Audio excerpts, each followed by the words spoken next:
Hola, ¿qué tal a todos ustedes? Muy buenas noches. Soy Roberto Araujo, quien pregona la crónica este sábado 20 de febrero ya. Hoy tenemos una charla llamada Inculcar la historia en la niñez, pero antes presento a nuestro cronista perpetuo aquí ya, Marco Antonio Orozco Suart, quien nos hará el favor de hacer la presentación de nuestra invitada. Adelante, Marco. Muy buenas noches, tengan todos ustedes los que nos sintonizan, los que nos ven aquí, una noche más, un sábado más, en Pregonando la Crónica, todos los sábados a las 9 de la noche. Y hoy tenemos una invitada muy especial, una mujer talentosa, literata, se llama María Eugenia Díaz de la Cruz. Es docente, cronista, poeta, periodista, promotora cultural y de la lectura. La maestra María Eugenia Díaz de la Cruz, mejor conocida como Maru, estudió Ciencias de la Comunicación en el TEC de Monterrey. Hizo la maestría en Periodismo especializado en la misma institución y la maestría en Letras Españolas en la Universidad Autónoma de Nuevo León, así como un diplomado en Patrimonio Cultural en el INA y la UNICASH. Ha sido antologada en diversas publicaciones. Además, ha publicado Rompiendo Cenizas, que es un libro de poemas, Tuxtla para niños y niñas, en su primera edición en 2006 y la segunda en 2015. Los poemarios Caudal de Silencios, así como Vértigo de Divas. Fue presidente del Movimiento Ciudadano por la Cultura de 2011 a 2014 y de la Asociación de Escritores y Poetas Chiapanecos de 2012 a 2020. Ella tiene una larga experiencia en cuanto a la enseñanza de la historia, la cultura, las tradiciones en los niños. Originalmente, hace algunos años ya creó, junto con Noé Centeno, el suplemento infantil llamado Para Chicos, en un periódico de muy buena circulación aquí en Tuxtla, El Cuarto Poder, y después en el otro suplemento que se llama Garabatos. El libro titulado Tuxtla para niños y niñas es un clásico ya y es utilizado por muchos maestros, promotores de lectura como Carl Limón, por ejemplo, que a través de ese material didáctico pues difunde toda nuestra cultura, el amor por conocer a Tuxtla. Su primera edición la hicimos en el Consejo Ciudadano de Cultura de Tuxtla a través de un proyecto de un recurso federal, y la segunda edición en una coedición entre Coneculta y el ayuntamiento. Después este libro Tuxtla para niños y niñas, un clásico y que bueno, no se había hecho una publicación así, cuadernillo de trabajo tipo historieta. Entonces, un material muy lúdico para los niños. Y entonces vamos a invitar a María Eugenia Díaz de la Cruz que nos hable sobre esta obra, cómo surgió, bueno, las experiencias que ha tenido tanto en su primera edición como en la segunda, ¿no? Adelante. Y bueno, y aquí ella nos va a explicar precisamente por qué es importante inculcarle a los niños el estudio de la historia de nuestra cultura como un factor de identidad muy fuerte que nos da solidez como ciudadanos y como futuros miembros de una sociedad que pues debe tener los más altos valores, la cultura, ¿no? Adelante, María Eugenia. Pues muchas gracias por la invitación. Me da mucho gusto estar aquí con ustedes y transmitiendo, y ojalá que este mensaje de, digamos, de inculcar los valores hacia el patrimonio, el amor hacia el patrimonio cultural de nuestro Chiapas y de nuestras localidades y de México en las niñas y los niños vaya quedando, sobre todo la importancia que tiene y que las abuelas, los abuelos, los padres, las madres puedan, junto con los maestros y las maestras, hacer una tarea en equipo para que cada vez más niñas y niños se interesen por la crónica, por la historia. ¿De dónde surge esta idea de hablar de lo que es nuestro Tuxtla, que fue la primera, en la primera edición de Tuxtla para niñas y niños. Nosotros veníamos trabajando con Noé Centeno en suplementos culturales y en estos suplementos veíamos que las niñas en ese entonces, estamos hablando de finales de los 90, eran muy poco tomados en cuenta, ¿no? Que no había muchos trabajos hacia ellas. Entonces, creímos conveniente que hubiera algunos suplementos que a lo mejor en épocas pasadas había habido, pero no habían durado mucho tiempo. Entonces, cuando se hizo la propuesta a los diferentes diarios en los que hemos trabajado, tuvo mucha acogida, ¿no? Porque a la vez de que se hacían estos suplementos en donde se les hablaba no solamente de las fechas históricas importantes, de las efemérides, también se hablaba de lo que ellos podían ver a su alrededor, ¿no? También se les ponía leyendas, que es algo que ha tenido mucho éxito, tanto en el libro como en los suplementos, ¿no? El que conozcan y valoren sus leyendas. Y esto a la vez significaba acercar a las mamás, a los papás y a sus abuelos para que les contaran estas historias, porque de primera instancia a lo mejor los niños no sabían cuáles eran estas historias, pero cuando le preguntaban a su abuelito o a su abuelita,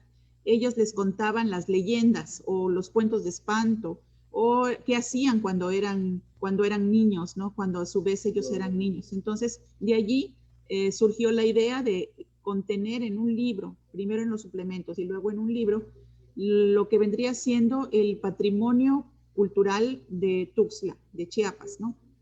¿Y en qué consistía?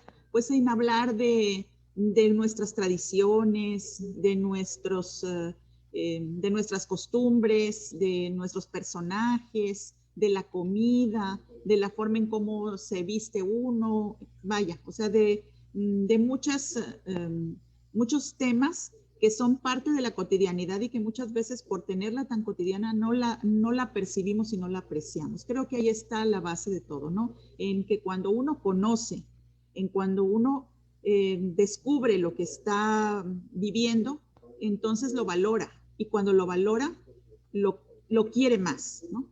Y cuando lo quiere más, es parte de su identidad, ¿no? No sé si tengan alguna pregunta, podría extenderme, hablo mucho, podría extenderme más, pero no sé si quieran en particular hablar de algo en específico. Bueno, en las experiencias, ¿no? De cómo se agotó, la primera edición se agotó rápidamente, ¿no? En menos de un año. Y entonces de cómo se utiliza en las bibliotecas, en las salas de lectura, con los promotores de lectura, que son interesantes, ¿no? Incluso ya hasta ahora con fotocopias, ¿no? Porque ya no se consiguen, estas ediciones están agotadas, ¿no? Sí, así es, están agotadas y es un libro que ha dado para muchas generaciones, vaya. Han pasado muchos niños, muchos maestros que han utilizado el libro como auxiliar para sus lecturas, para las leyendas, por ejemplo, o como un libro de consulta, ¿no? Y ahora pues están en las bibliotecas públicas y es el lugar en donde las pueden conseguir, pero también gracias a mediadores de lectura como Carlin Mont, por ejemplo, que le ha dado mucha vigencia a este libro que también es un cuaderno de trabajo porque tiene algunas actividades como sopas de letras y vienen laberintos y diferencias, que esto a la vez lo hace lúdico, es decir, a la vez de que están leyendo, están jugando, ¿sí? Y están aprendiendo, ¿no? Entonces, sí, ha sido un trabajo que además se ha estado, digamos, aterrizando y actualizando, porque a pesar de que ya no existe el libro como, vaya, no hay ejemplares porque ya se agotaron, le siguen sacando fotocopias y mediadores de lectura como Carlin Mont, por ejemplo, lo actualizan y hablan de, por ejemplo, del fantasma del museo y hablan del museo regional y de lo que actualmente tiene el museo regional. Entonces, cobra vigencia lo que uno escribió por allí, ¿no? La leyenda sigue siendo la misma, y a lo mejor el fantasma del museo, que dicen que es la mamá de la momia niña que está exhibiéndose en una de las salas del museo, pues que hasta la fecha se sigue apareciendo, ¿no?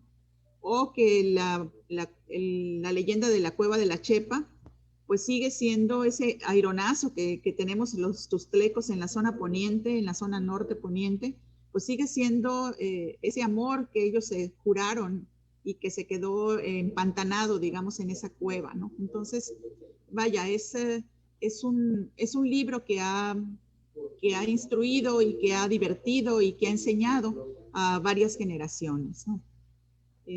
Incluso cuando me invitaron para este programa, yo a su vez les solicité a la maestra Rutila Mejía, que ella es cronista, pertenece al Consejo de la Crónica Municipal de Tuxtla Gutiérrez, y ella me habló de cuán importante había sido, vaya, no solo el libro es lo de menos, sino que inculcarle a su nieta, que ahora es una cronista, o sea, que cuando era niña la acompañaba a los paseos, a los congresos de crónica, y cómo fue ella metiéndose en este ambiente y queriendo cada día más ser como su abuela, pero también queriendo contar lo que ella vivía y desde su perspectiva de niña, ver cómo era el río Sabinal ahora, y cómo había sido antes, como le había contado su abuelita. También, por ejemplo, le solicité lo mismo a Clara del Carmen Guillén, que es una escritora, una narradora y poeta, y sobre todo ella ha hecho mucho trabajo con niños, porque además es maestra jubilada, y trabajó cuestiones de lectura durante muchos años. Entonces, todas esas estrategias que de manera vocacional tiene, pues las puso en práctica con sus nietas. Y también me contó de que desde muy pequeñas les leía, las involucraba en actividades, les contaba estas leyendas, estos cuentos, y les leía poemas, incluso canciones, cantaba canciones con ellas que luego se aprendían. Y que esto ha hecho que estas niñas, una de ellas ya jovencitas, vaya, amen a Chiapas, amen la lectura y quieran también escribir y ser cronistas y ser escritoras y ser narradoras y ser poetas, ¿no? Creo que ahí está la clave de la importancia que tiene que desde que son pequeños les hablemos de ello, ¿no? Para que quieran más a Chiapas y para que se desarrollen mejor, más felices, digamos. Ahí los saludamos a Carly Mon y a maestra Rutila y a su nieta también. Ya los vamos a invitar en unos programas más adelante. Pero sí, fíjate que es bueno retomar esa hermosa tradición oral que antes se daba entre los abuelos, que se sentaban en las calles o en las butacas, ¿no? Y los niños alrededor y les contaban las historias. Eso que retomó muy bien el maestro Ángel María Corzo en Los Cuentos del Abuelo. Y bueno, esa tradición ahora ya con otros medios. Incluso este libro se presentó en la PhilTux, Feria del Libro 2020.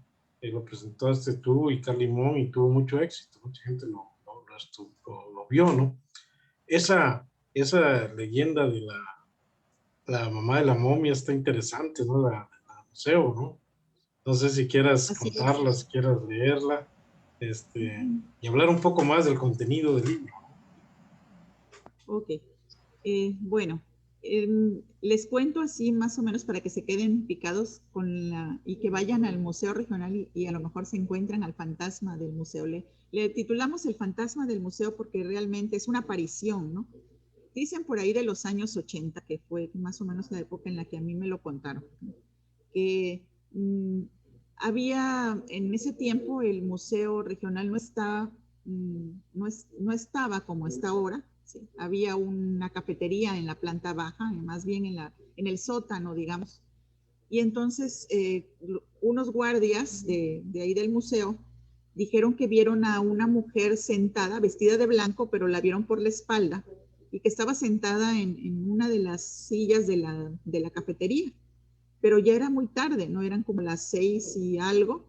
y ya el lugar ya estaba cerrado, o sea, el museo creo que en ese entonces no se cerraba a las 5 o a las 6, entonces se les hizo raro ver a alguien, la cafetería todavía estaba abierta, ver a alguien pues ya tan tarde si ya no habían labores del museo. Entonces fueron a llamarla para decirle que pues que ya estaba cerrado y que se tenía que ir porque ya iban a apagar las luces y demás. Y pues ¿cuál fue su impresión? Que cuando la fueron a buscar ya no estaba, desapareció, o sea, desapareció. De repente estaba y luego ya no estaba, ¿no? Y vaya, después de eso, otros guardias no creía, o sea, pues dices, bueno, si es el mismo guardia, capaz estaba medio bolo o no sé, quién lo imaginó, quién sabe, pero no, eran otros guardias distintos que también dijeron que habían visto como una mujer pasaba de una sala, que era la sala de historia, me parece, de una sala histórica a otra, y entonces que la vieron cómo atravesaba las paredes y se metía a la otra sala, ¿no? Y entonces, bueno, pues ya se empezaron a preocupar y como lo decían y lo contaban, y fueron a buscarla y no estaba, ¿no? Pero siempre era esta mujer, una mujer, pues, digamos, no muy joven, pero tampoco vieja, y descubrieron, o digamos que fueron hilando cabitos y vieron que cada vez que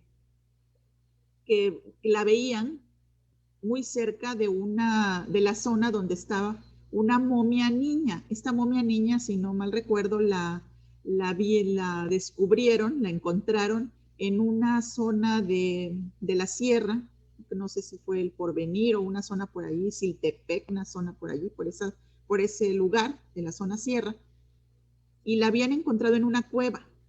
Pero era una niña, o sea, era la momia de una niña, el cadáver de una niña momificado, ¿no? Que por el lugar, los minerales del lugar, pues era factible que se hubiera momificado al quedarse durante mucho tiempo allí, ¿no? Y entonces empezaron las especulaciones, empezaron también ya ven que esto de la leyenda es un poco de realidad con un poco de fantasía, un poco de lo que fue con lo que pudo haber sido. Y entonces vieron que esa niña, pues a lo mejor fue vaya, la mamá la estuvo buscando, se perdió, se metió a la cueva, a lo mejor se murió de hambre, se murió de frío, quién sabe, pero nunca la encontraron, ¿no? Entonces, tiempo después, muchos años después, encontraron el cadáver momificado. Y entonces la llevaron al museo y ahí está exhibida esa momia niña, ¿no? Y bueno, y veían que cuando lo llevaban a la momia niña, la llevaban a México para hacerle análisis, estudios de, pues no sé, lo que hacen los estudiosos de todo esto, no sé, arquitectos, antropólogos, arqueólogos, no sé, y que en ese tiempo la mujer no se aparecía, pero que regresaba cuando la momia regresaba. Y entonces asociaron la presencia del fantasma con la momia niña, ¿no? Y entonces de allí surge la leyenda de que muy probablemente era la mamá que vagaba en pena por su hija que se había muerto, ¿no? Y entonces estas apariciones, vaya, siguieron. Marta Elena Cruz Figueroa, que durante muchos años estuvo trabajando allí en el museo, también da fe, no de haberla visto, pero sí de que era algo que se contaba, que se sabía que ahí estaba, y mucha gente lo dijo, ¿no? Que la llegó a ver. Entonces, pues si se quieren animar a ir, conocer a la momia niña, y de paso, y capaz si se les aparezca el fantasma de la momia. Pero hay que ir en la noche, ¿no? Hay que decirle a Habría que ir en Valente la noche. Molina, hay que dé permiso Ándale. para entrar en la noche, ¿no? Que haga visitas nocturnas, capaz si nos encontramos al fantasma del museo, ¿no? Es así como en el Somar, ¿no? Eso. Sí. Maru, Sí, ¿por qué te sí, Roberto. interesó? ¿Por qué sobre la niñez? ¿Desde cuándo te interesó la niñez? Y la tercera pregunta es que si nos puedes platicar sobre la cueva de la Chepa, por favor. Claro que sí. ¿Por qué? Porque creo que lo que decía hace ratito, ¿no? Es muy benéfico que comencemos con los niños. Los niños están en una edad en donde son muy curiosos por naturaleza y en donde, además de que todo lo quieren saber, son muy receptivos a lo que uno les diga, a lo que uno les cuente. Y si desde pequeños les vamos mostrando todas las posibilidades que tiene la lectura, por ejemplo, o todas las posibilidades que tiene la crónica, de la importancia que tiene que ellos tomen registro y cuenten lo que ellos ven, lo que ellos les han contado sus abuelos, sus papás, sus tíos, que dejen registro de eso y que si les contamos la historia, por ejemplo, como si fuera un cuento, hablamos de los personajes históricos como si fueran personajes de cuento, pues van a ir como tomando no solo el gusto, sino se van interesando y van apreciando mejor, ¿no?, nuestro patrimonio cultural. Ese sería el porqué. ¿Desde cuándo? Yo viví en Monterrey durante 10 años más o menos. Cuando regresé a Chiapas, pues vi que no había suplementos infantiles, por ejemplo, ¿no? Y nos dimos a la tarea con los diferentes grupos yo he sido docente desde hace muchos años de periodismo, con los alumnos, con algunos compañeros, en este caso con Noé, que hemos trabajado esta cuestión de los niños durante muchos años, pues de que existía esa necesidad de darle esos suplementos o de facilitar esos suplementos culturales infantiles, ¿no? Y que sirvieran a la vez de algo educativo, pero también de entretenimiento, o sea, que llevaran las dos cosas, ¿no? Entonces estaríamos hablando como, creo que fue en el 97, en 1997, cuando creamos, con un grupo de alumnos del TEC de Monterrey, creamos el suplemento para chicos, para el Cuarto Poder, ¿no? Y de allí seguimos durante varios años con ese suplemento, incluso hacíamos eventos muy masivos, hacíamos unas posadas y llegaba mucha gente. Y después de allí lo hicimos en Garabatos, que ese suplemento de Garabatos era para un público menor, era para niños más pequeños, digamos, ¿no? Más como de los primeros grados de primaria y de preescolar. Y bueno, de allí surgieron otros proyectos, ¿no?, en los que estuvimos trabajando y bueno, hasta desembocar en estas dos versiones de Tuxtla para niñas y niños, ¿no?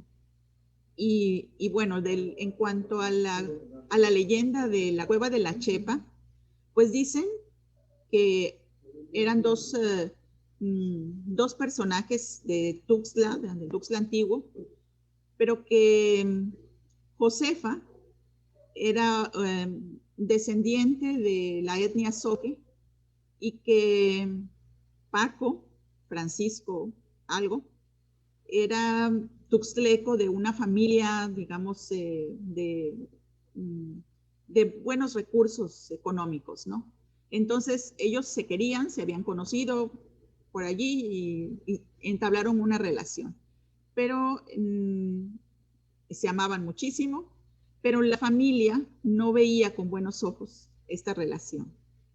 Entonces, Paco era un poco tímido y un poco se dejaba presionar, digamos, por la familia, las costumbres de esa época y más de ese estrato social. Y entonces le prohibían, ¿no? Le prohibían ver a Chepa. Pero Chepa estaba profundamente enamorada de Paco. Y entonces él le propone que huyan, ¿no? Se vayan, que se escapen de toda esta cuestión social, ¿no?, de todas las presiones sociales y que vayan a vivir su amor en otro lado, ¿no?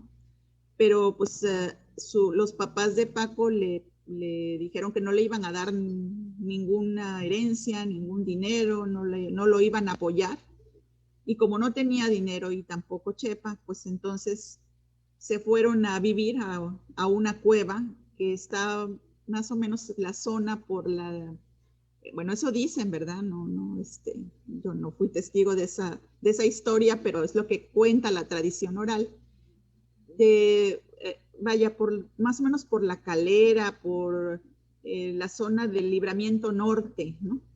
que hay una serie de cuevas en esa parte, que hay, digamos, cerros que tienen diferentes agujeros, ¿no? Y bueno, esa zona del otro lado da, digamos, al municipio de San Fernando. Entonces, se fueron a una de esas cuevas, ¿no? Pero ahí estuvieron viviendo un tiempo hasta que cuando bajaba Paco por comida, por, no sé, bajaba por algunas víveres, veía a la familia, se encontraba conocidos y entonces empezaron a presionarlo de dónde estaba, por qué se había ido, que regresara y demás, ¿no? Y entonces fue mucha la presión, eso es lo que cuentan, que pues regresó y dejó a Chepa allí abandonada en la cueva, ¿no? Y ya no volvió y entonces pues Chepa se quedó sola, se quedó triste, se quedó sin comer, no tenía comida, no tenía su amor, entonces pues la leyenda dice que no se sabe si murió de frío, si murió de hambre o si murió de amor, pero que pues ya no se supo más, ¿no? de Chepa. Y pues Paco regresó y ya nunca más volvió allá ¿no? Allá la dejó allá a su suerte, ¿no? Y ya nunca más regresó. Y entonces dice la leyenda, cuenta la leyenda, que los vientos que hay, que saben que la cañada de San Fernando y toda esa parte de la zona norte poniente, hay mucho viento, pues que ese viento representa el amor que se tuvieron en un principio y el amor que le tuvo Chepa a Paco y que se quedó allí vagando, ¿no? Su alma por haberse enamorado tanto. Y ese es el gran ventarrón que sufrimos o que gozamos. En tiempos de calor lo gozamos y en tiempo de frío lo sufrimos los que vivimos del lado poniente de la ciudad. Muchas gracias, Maru, porque esa cueva sí la conozco. Yo iba de niño ahí, En la colonia Moctezuma nos subíamos al cerro. Pero yo no sabía por qué la Chepa. Ya. Entonces ya quedó aclarado para mí por qué la Chepa era una chica Josefa, que a la hora que lo estabas tú comentando, se me recordó aquel poema de la niña de Guatemala que se murió de amor. Así es. Me lo hiciste recordar. Así Seguimos, es. Continuamos. Yo creo que la cuestión familiar también influyó mucho en María Eugenia y en esa producción que ella tiene, ¿no? Porque ella es de Tapachula, su papá también es una persona muy amorosa, preparada, y luego ella tal vez se los transmitió a sus hijos, porque tiene un hijo ya profesionista, los dos profesionistas, uno en Monterrey, la otra en Argentina, que también tiene muchas capacidades literarias. Entonces, esa relación familiar, digamos, si nos cuentas brevemente cómo se transmite hacia los demás, ¿no? Sí, claro. Bueno, yo soy hija y nieta de maestros, ¿no? Es mi abuelo Raúl de la Cruz Pozo, que fue un maestro. Bueno, yo soy bisnieta de don Rubén de la Cruz. Don Rubén de la Cruz fue un comerciante muy reconocido de los años 60, 70, incluso todavía hasta los 80. Tenía una tienda de telas, unas telas que vendía recuerdo una tela que me llamaba mucho la atención que se llama Vichy, que era justamente una tela de cuadritos pequeñitos, color gris, negro, que era con la que se hace las faldas de la vestimenta zoque, ¿no? de la tuzlequita, ¿no? Entonces esas telas las vendía mi bisabuelo, ¿no? Que todavía conocía a mi bisabuelo. Yo estudiaba bueno, en ese entonces no era Cebech, pero en la Belisario, que estaba frente al contraesquina del Parque Joaquín Miguel Gutiérrez. Yo me iba a la tienda de mi bisabuelo, que estaba en la Quinta Sur, entre calle Central y Primera Oriente, y ahí pasaba mi papá por mí para irnos a la casa, ¿no? Que vivíamos en la colonia magisterial. Entonces, mi abuelo Raúl era maestro, mis papás, mi papá Francisco Carlos, que él es de Tapachula, yo también nací en Tapachula, y mi mamá Sonia de la Cruz eran maestros. Entonces, por haber sido maestros, pues desde chiquita yo estaba en las escuelas, no sé, yo desde que nací recuerdo haber estado en una escuela, tal vez de ahí me venga la vocación docente, que me gusta mucho dar clases. Y eso de, además de estar entre los salones de clase, estar entre las pláticas, también entre los libros, vaya, yo recuerdo que mi mamá cuando cumplí 6 años me regaló una enciclopedia de cuentos, eran unos cuentos así todos gruesonotes. Recuerdo uno de Andersen y cómo haber llorado con la sirenita, porque la historia de Disney no es la historia real del cuento de la sirenita de Andersen. Entonces, recuerdo que mi mamá me leía uno que se llamaba Los zapatos rojos. Ay, no, así tremendas, muy, muy tristes esos cuentos. Bueno, pero eso hizo que yo estuviera como muy involucrada en la lectura, ¿no? Y vaya, ellos me siguieron acompañando, de hecho, hasta la fecha. Mi papá escribe, me lee mucho y me lee lo que escribe y compartimos muchas cosas, ¿no? Y eso mismo que yo ya traía, digamos, de mi infancia, pues también se lo heredé a mis hijos, ¿no? Cuando nacieron ellos, Javier nació en Monterrey y Xiomara ya nació en Tuxtla, ella es tuxtleca, y desde que eran pequeños yo les contaba cuentos, les compraba cuentos, nos íbamos a las bibliotecas, me acuerdo que nos pasábamos horas en las bibliotecas con los dos chiquitos, y nos íbamos leyendo también en las librerías, siempre los llevaba a las librerías para que ellos escogieran el libro que les gustaba. Y a los museos también, a los museos, y vivieron eso mismo que yo viví de niña, la vivieron ellos de niños, y bueno, tan es así que ahora tanto Javier como Xiomara escriben. Xiomara se dedica más a eso, ella también escribe narrativas, sobre todo, también hace poemas, pero también cronista. Desde que era niña estuvo participando tanto en los congresos de crónica infantil y juvenil, como en los concursos de me lo contaron mis abuelitos, ¿no? Que también ese es algo en lo que participamos y en lo que, vaya, fue como un proyecto de la Asociación de Cronistas que ha tenido mucho éxito, ¿no? Que el inculcar en la crónica y el establecer esta relación entre abuelos y nietos, ¿no? Y bueno, yo creo que por eso también sería como retomando un poco la pregunta que hacía Roberto hace rato de por qué, pues ahí estaría también el por qué, ¿no? Porque yo lo viví de niña y luego lo viví como mamá y lo viví como maestra, porque también estuve dando talleres de crónica infantil, por ejemplo, y de poesía, de creatividad literaria para niños. Y bueno, vaya, siempre creo que los niños son el tesoro en donde mejor podemos transmitirles esto. ¿Cómo luchar en estas épocas en que todo se trae en un teléfono para que los niños lean lo que tú estás proponiendo? Yo creo que se puede, ¿no? O sea, ya dadas las circunstancias, pues el mundo está cambiando y nosotros tenemos que adaptarnos, ¿no? Es la resiliencia, tenemos que adaptarnos y entonces hacer estas versiones de los libros, a lo mejor interactivos, pero digitalizados, ¿no? Porque, y a lo mejor con más audiovisual, ¿no? O sea, porque ahora los niños son más audiovisuales, no tanto que lean mucho, o sea, no alcanzan a leer todo el montón de palabras que nosotros estábamos acostumbrados a leer en nuestras generaciones, o incluso las de nuestros hijos. En mi caso, mis hijos, Xiomara, que todavía está en los 20, todavía alcanzó, o sea, es lectora del libro de papel, de palabras, ¿no? Pero ya las nuevas generaciones son lectores de audiovisual, de producciones audiovisuales, pero también es una forma de leer.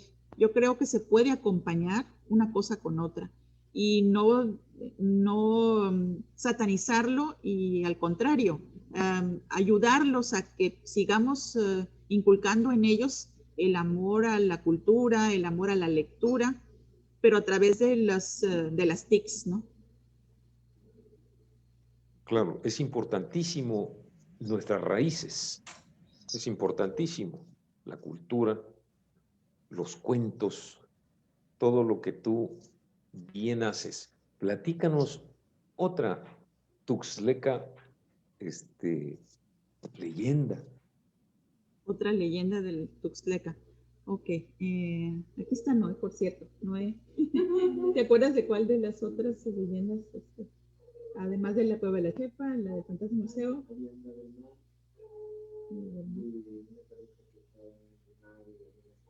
Ah, no, pero esa no es de Tuxtla. Otra de Tuxtla es la del caracol, la leyenda del caracol, que el humano tiene su origen, según los zoques, en el caracol. O sea, no viene del barro, no viene del maíz, sino que viene del chuti, ¿no?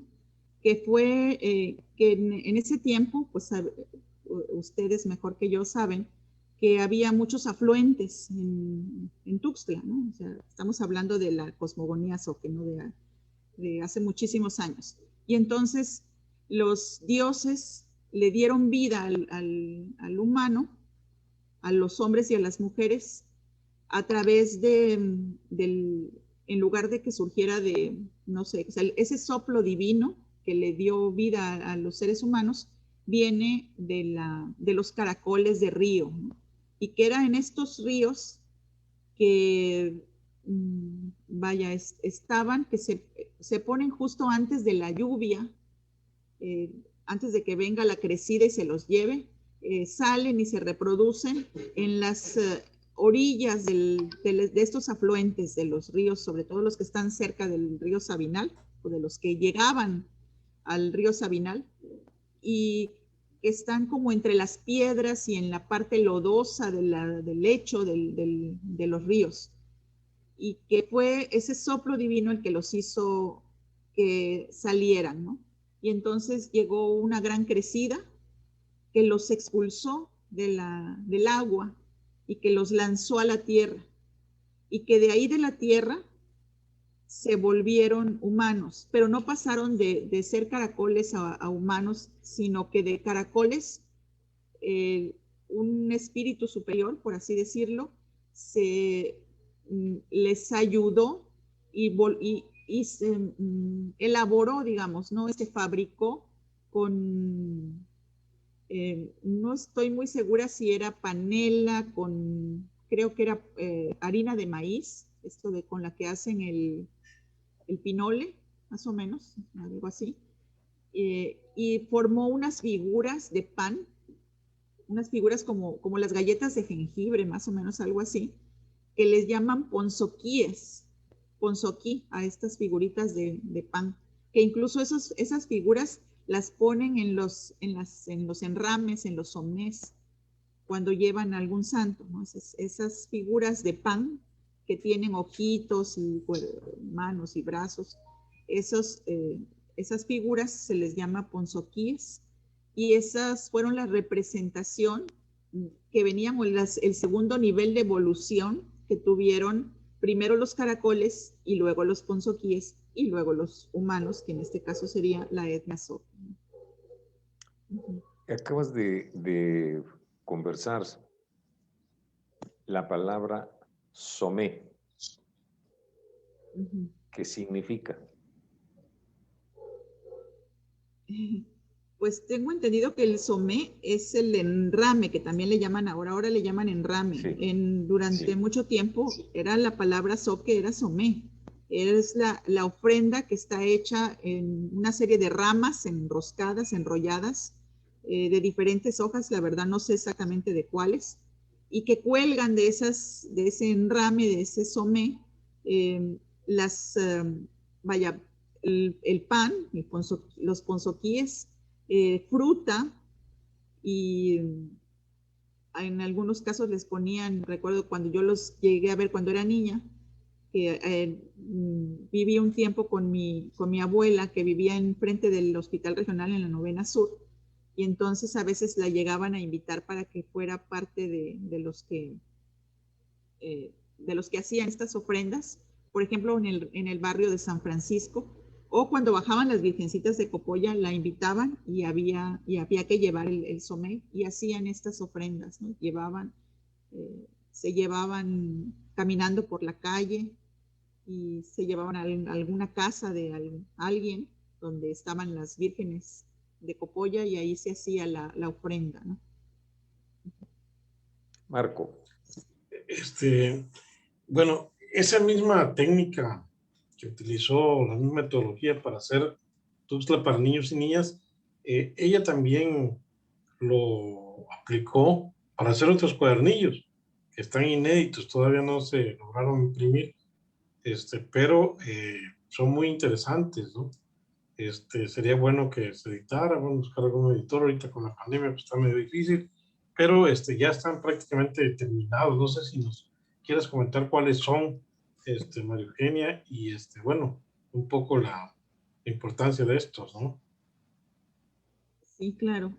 Bueno, también había una serie que se llama Chiapas para niñas y niños, y que este es un poco, digamos, más completo en el sentido de que abarca a las diferentes tradiciones, ¿no? Creo que no comenté de eso, de cuáles eran las partes que componen el libro de Tuxtla para niñas y niños, que es el mismo esquema de de Chiapas para niñas y niños.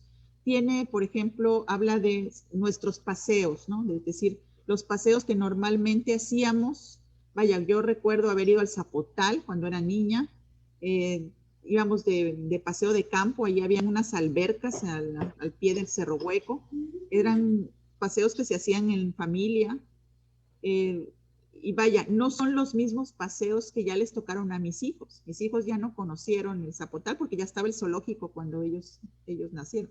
De hecho, fueron muchos años a los cursos del Zapotal. Entonces, nuestros paseos han venido cambiando conforme va ido evolucionando el tiempo. Ahora los paseos a lo mejor son a Cañahueca o son al zoológico, al SOMAT, etcétera, ¿no? Entonces, un punto del libro es nuestros paseos, nuestros personajes, es decir, quiénes de los personajes famosos han sido tuxtlecos, ¿no? Por ejemplo, don Enoc Cancino, Casaonda, ¿no? Jaime Sabines, ¿no? Vaya, son personajes que han sido famosos y que vale la pena decir cuáles eran los barrios, cuáles eran los lugares en los que vivieron, en los que jugaron, etcétera, ¿no? Otra parte son nuestras tradiciones, ¿no? Que son los rituales que hacemos, por ejemplo, las nacidas de niño, qué canciones se cantan en las nacidas de niño, que no son las mismas. Digo, yo que soy de Tapachula, yo recuerdo que ya se cantan otros, vaya, la nacida, la posada que se pide, la canción es diferente.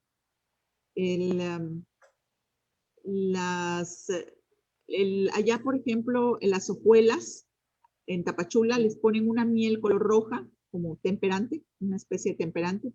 Y aquí no, aquí yo recuerdo que el 24 de diciembre mi bisabuela hacía su nacida de niño y daba unas copitas de mistela. Y a los niños en ese entonces nos dejaban tomar mistela, era el único día de todo el año que nos dejaban tomar una copita de mistela, ¿no? Entonces todas esas tradiciones que a lo mejor se han ido perdiendo, es importante que quede registro de ellas para que nuestros hijos las conozcan. Otra de las tradiciones importantes es la corona, el día, en la víspera del cumpleaños, ¿no? La noche anterior al cumpleaños. Esa es una de las costumbres que ya se ha estado perdiendo. O sea, solamente la gente muy tuxtleca, que guarda las tradiciones, lo sigue haciendo, ¿no? Ya casi no se acostumbra a hacer eso, ¿no?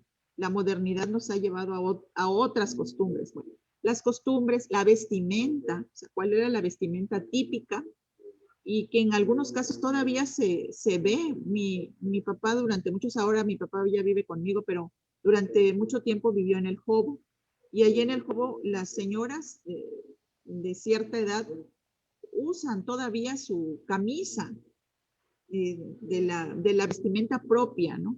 Y se trenzan, o sea, llegan de trabajar. Yo recuerdo una vecina que tenía mi papá, que llegaba de vender en el mercado, llevaba a vender verduras, sobre todo verduras o flores, y cuando regresaba se bañaba y se sentaba en el patio de su casa y se desenredaba el cabello y se trenzaba, ¿no? Pues trenzar era toda un ritual, pero también era toda, vaya, no cualquiera sabe, yo no sé trenzar, ¿no? O sea, nunca trencé a Xiomara porque nunca aprendí a trenzar, ¿no? Entonces también es algo que vale la pena que quede registro. Nuestras tradiciones, nuestra vestimenta, también nuestros cantos, digamos, ¿no? Nuestros, la fauna, la flora típica de la ciudad también. Y en este caso, pues es de Chiapas, ¿no? Pero bueno, derivado de nuestros personajes, hay diversos personajes, que estos son de los libros de los que hablaba Marco, que ya están preparados estos libros, ya están prácticamente terminados, están buscando quien nos apoye con la edición. Pero, por ejemplo, tenemos, y se llama Rodolfo Figueroa para niños, por ejemplo, para niños y niñas, Rosario Castellanos. ¿Y qué se hace con esto? Hacemos un cómic, una historieta con su vida y obra. Y esto hace que los niños conozcan de una manera más amena, más didáctica, qué fue lo que hicieron, como pues la infancia de estos personajes, ¿no? Está Rosario Castellanos, está Joaquín Miguel Gutiérrez y está, no recuerdo quién era el otro, Marco, Ángel Albino Corso. Eran los personajes de los Ángel que ya Albino están. Corso, sí. Sí. Y yo creo que la parte más valiosa de estos libros es justamente esa historieta, ¿no? Donde se cuenta la historia de vida de estos personajes, ¿no? Así es. Y también, no sé si te acuerdas, hicimos, bueno, yo hice la parte de la historia de Grupo Barrera, ¿no? Y tú Sí, hiciste la adaptación para hacerlo un cómic, ¿no? Para hacerlo cómic, así es, hicimos, vaya, Sí, ese eso libro es sería muy bueno retomarlo después, ¿no? Otro programa. exactamente. Valdría la pena, es la historia de don Ciro Farrera y la historia de todo el grupo Farrera, pero cómo transmitió los valores don Ciro Farrera no solo a su familia, sino también a toda la gente con la que trabajó. Y sí, o sea, tú Exactamente. tenías los datos, ¿no? Sí, sí. Sí, yo hice la reconstrucción histórica, pero tú hiciste el Exacto. guión para luego hacerlo historieta. Y eso se convirtiera en una historieta que al mismo tiempo sirvió de manual de inducción para todas las empresas del Grupo Farrera, ¿no? Porque se enteraban con dibujitos así muy, muy puntuales todo lo que una historia podía decir, ¿no? Así es, exactamente. Esa sería otra de las estrategias, Roberto, de la que preguntabas, de las estrategias de poder llegarle a los niños, ¿no? Sí, y fíjate Contarles que cosas. quedó pendiente Sí, con Rómulo que íbamos a hacer la historia de Chiapas, pero pues ya no. Vamos a volver a retomar. Quería que se hiciera una historia de Chiapas con ese mismo modelo del Grupo Farrera, ¿no? A ver si a lo mejor más adelante. Así es. ¿Y cómo están ahí por ahí los comentarios? Me imagino que va a haber varios, ¿no? Roberto, ¿habrá tiempo Sí, para leer algunos? sí. Amir Gómez León, el somé es sinónimo de un altar cristiano, y en Navidad y en las nacidas de niños dioses los adornaban con frutas, pan y utensilios de cocina. Habían nacidos más de Dios para adultos y para niños. Hermosas tradiciones, muchos comentarios. Llevaban trastes, frutas, el somé que la palabra debe ser soque, quiero suponerlo. No Sí. sé qué significa, y Carly Ofrenda. Mont Perdón. dice que se cuente la de la serpiente del agua. es cierto. No sé, Pues sí. eso yo no sé mucho. Y sobre todo, tu loable trabajo por los niños, por introducir la historia a la cabecita de los niños, ¿verdad? Porque se les está introduciendo muchas cosas a través del teléfono y lo nuestro, pues, se está perdiendo. Es importantísima tu labor, de verdad. Y lo que también, perdón, sí, Marco. Hablando de teléfono, por ahí nos voy a enseñar un testimonio que te hicieron llegar por teléfono, ¿no? Si lo quieres compartir. Ok, es unos audios que me mandaron tanto la maestra Ruti como Clarita, la escritora Clara del Carmen Guillén. Voy a ponerlos a ver si se escuchan, ustedes me dicen. Por favor.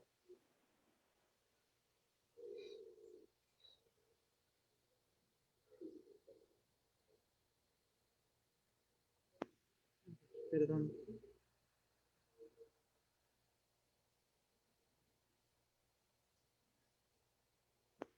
La Cruz, mi querida amiga, que me pide cuente un poco mis experiencias como promotora de lectura desde mi ámbito como abuelita. Quiero compartirles que trabajar con los niños desde muy temprana edad, el fomento a la lectura, es algo maravilloso, pero siempre tenemos que tener presente que tiene que manejarse lo lúdico. En el aspecto personal, tengo una nieta que ahora tiene 14 años, casi a cumplir 15, y tiene mucha facilidad para la creación literaria, redacta muy bien, tiene muy buena ortografía, pero jamás le obligué a ello ni le revisé cuadernos, simplemente le contaba historias, leíamos, jugábamos, aplicábamos lo que es el manejo puntual del juego. Pensando en su edad, hacíamos caminito de libros, el libro escondido, y de esa misma manera estoy ahora actuando con mi nieta de 5 años. Y hay que contarle las historias de los lugares, viajar, hacer como el recorrido por la máquina del tiempo imaginaria que está en los libros, y pues entonces leerles y contarles lo que pasó en tiempo pasado. Pero siempre jugando con ellos. A través del amor, a través del juego, nuestros niños llegan a cruzar esos límites que les ponemos muchas veces de libros que pueden ser aburridos, pero que depende mucho de quien acompaña para el proceso. Obviamente que tratándose de niños de muy pequeños, de muy pequeñas para este caso, tenemos que respetar los intereses de cada uno de ellos, en cuanto que las páginas deben estar atractivas, llenas de colores, pero el momento lector, ese toca mucho y en 100% a los abuelitos, a los padres, a los maestros, que pues con su magia, con su habilidad, con su ingenio, pueden atraparlos y crear a grandes promotores de lectura también, a ellos mismos, porque comparten ese gusto con otros niños cuando llegan y ven en su casa libros colocados en lugares propios a su estatura, y pues entonces ven que los libros son algo para compartir, se pueden leer y pueden los niños ser los mensajeros de un trabajo muy importante. Así que a los cronistas los invito, trabajen de manera lúdica con sus historias para los niños. Muchas gracias por la invitación. Bueno, esta fue Clarita. Yo creo que, no sé si se alcanzó a escuchar bien, pero vaya, lo que es justamente lo que comentábamos, ¿no? De manera lúdica, hacerle llegar esas historias y fomentar en ellos la lectura, ¿no? Que era lo que les decía, que eso habían hecho conmigo mis papás y yo había hecho con mis hijos, que son como que el ejemplo más claro más cercano de cómo se puede hacer, ¿no? Lo hizo Clarita, lo ha hecho la maestra Ruti. Vaya, hay muchos ejemplos. Entonces, yo creo que es cierto que hay teléfonos, que hay celulares, que hay tablets, y que hay muchos instrumentos, pero depende mucho de uno. Por eso hablo de la importancia que tenemos, la responsabilidad y la importancia que tiene que nosotros seamos los primeros, o sea, el trabajo que hace Carly, por ejemplo, ¿no? Que seamos los primeros en decirles a nuestros niños, nuestros niños cercanos, hagámoslo primero con nuestros sobrinos, nietos, hijos, vaya, alumnos, ¿sí? Y que ellos a su vez lo vayan haciendo, ¿no? Así como lo hicimos nosotros, así como lo hicieron mis padres conmigo, yo con mis hijos, seguramente mis hijos con sus hijos y con sus sobrinos, no sé. Entonces, lo hagamos nosotros, ¿no? No esperemos a que sea la sociedad la que lo haga. De acuerdo. Y debo advertir que el tiempo ha llegado. Se nos fue demasiado rápido el tiempo, Maru. Vamos a despedir el programa. De tu parte, Maru, por favor, tus palabras de despedida. Pues en primer lugar, muchas gracias por la invitación. Estuve muy a gusto platicando con ustedes. De veras que el tiempo se fue rapidísimo. Y bueno, el mensaje es que lo que acabo de decir, ¿no? Que nos acerquemos a nuestros niños cercanos y que los apapachemos con mucho amor, pero con lectura, con cuentos, con historias, vaya, simplemente de la historia de nuestra familia, ¿no? ¿Qué hay atrás, ¿no? O sea, cómo eran incluso ellos, a ellos les encanta que les cuente uno cómo eran cuando ellos eran chiquitos. Entonces esas historias son valiosísimas y van a quedar en su mente y en su corazón para siempre. Gracias. Marco, adelante, por favor. Pues bueno, nos deja una gran inquietud, una gran tarea, María Eugenia, para pues estar más pendientes de los niños y pues compartir historias, compartir momentos, tener esa convivencia con ellos, ¿no? Platicar, estar siempre cerca, pues no solamente darles todo lo que pidan, sino también compartir todas las experiencias. Qué bueno que exista la tecnología, los medios, pero no hay que olvidarse de ese aspecto humano, ese aspecto esencial, que los va a hacer de grandes, unos mejores ciudadanos, unos mejores seres humanos. Y yo creo que hay que aprovechar esta etapa de la pandemia en la cual estamos conviviendo más cerca con nuestra familia, pues aprovechar este tiempo para compartirles historias, ¿no? Compartirles nuestras experiencias, y eso nos lo van a agradecer mucho. Nos van a agradecer mucho, es el mejor legado que podemos dar. Pues muchas gracias, María Eugenia, nos dejas esa gran inquietud. Al público que nos está viendo, les pedimos que compartan este programa, que comenten y que solo hagan llegar a sus hijos, a sus nietos, para que lo escuchen. Y bueno, ojalá y tengamos oportunidad en otra ocasión compartir tu interesante charla, María Eugenia. Por lo pronto, pues te agradecemos mucho y los esperamos el próximo sábado, en donde vamos a hacer una charla con el cronista de Terán. Muy interesante sobre, antes fue municipio, ahora es parte de Tuxtla, y es una parte muy importante de nuestra ciudad, que acabamos de inaugurar una Casa de la Cultura. Entonces, vamos a tener la presencia de Ulises Valdés. Muchas gracias, buenas noches. Muchas gracias a mis queridos amigos María Eugenia Díaz de la Cruz y a Marco Antonio Orozco Suárez. Les agradezco y aprecio muchísimo. Para no variar, aprendí mucho hoy, mucho de lo que ustedes aquí conversaron, y sobre todo a ustedes, queridos amigos, que nos hicieron el favor de ver y escuchar estas crónicas en un interesantísimo tema que es la inducción de la historia hacia los niños. Muchas gracias a todos ustedes. Nos vemos el próximo sábado. Roberto Araujo se despide de esta crónica. Hasta la vista. Muchas gracias.